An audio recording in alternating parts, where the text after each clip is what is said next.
Hello everyone. It's not a secret to all of you, I hope, that our world is changing rapidly, that the information flow is very, very fast, and every minute, every second, something new happens in the world. In this capacity, some people say that the newspapers can't be the best information source anymore. And I fully agree with them, and here is why. First of all, newspapers are not fast enough,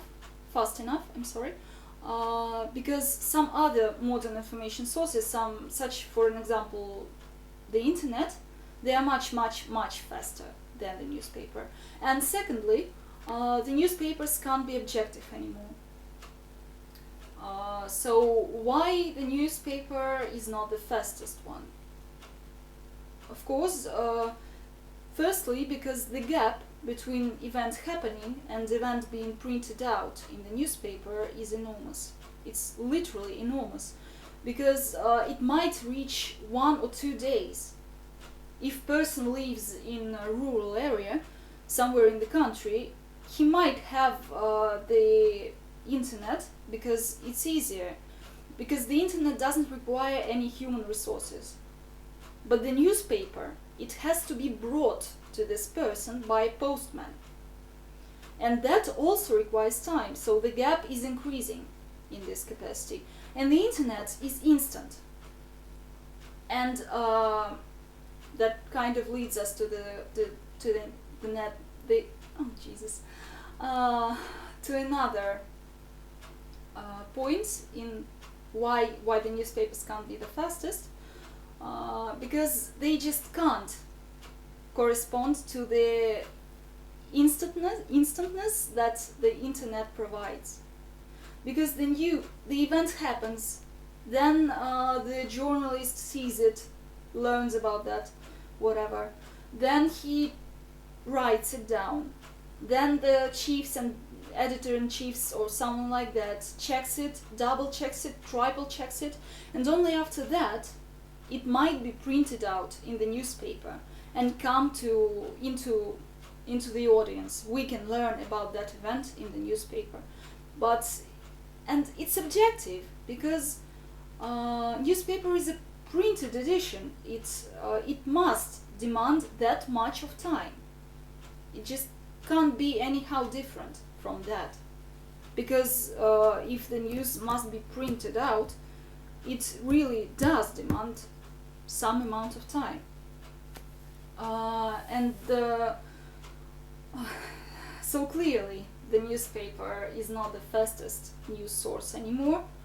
But not only that, it's no longer objective enough, because it can't represent the whole majority of opinions and of positions. Why? Because, well, first of all, we shouldn't forget that there are a lot of countries in the world that unfortunately have some issues with human rights. And it's so much easier for their governments to control and to corrupt the newspaper, the printed edition, the television even. The internet is harder to corrupt and to control. Possible, but still harder.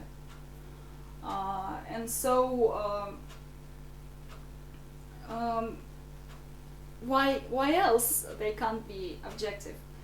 Well, they simply cannot represent, even if they are not corrupted or controlled by anyone or whatever like that, they simply cannot represent the whole majority of opinions, the entire volume of them. Why? Because, well, it has to combine a lot of things on just 10, 15, 20 pages. It's not just news in the newspaper, yeah? It's some other articles, maybe some horoscopes or crosswords or something like that.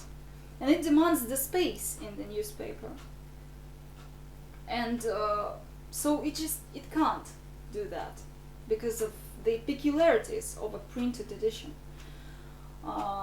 So why do I think that objectiveness is so important? Because in the majority of opinions is so important, because in our world, just as I said, the the flow of information is so big and so huge that we have to think by ourselves. We have to have a lot of opinions and a lot of positions in front of our eyes to read them, to compare them, and only then we'll have our own opinion. More or less objective opinion for us, of course. So, as we can see, newspapers are no longer neither fast enough nor objective enough. And those two qualities, to my mind, are the most important one for the information source to be the best nowadays. So clearly, if the newspaper is lacking both of these qualities, it can't be considered the best information modern source nowadays. So thank you for your attention. It was a pleasure to talk about that.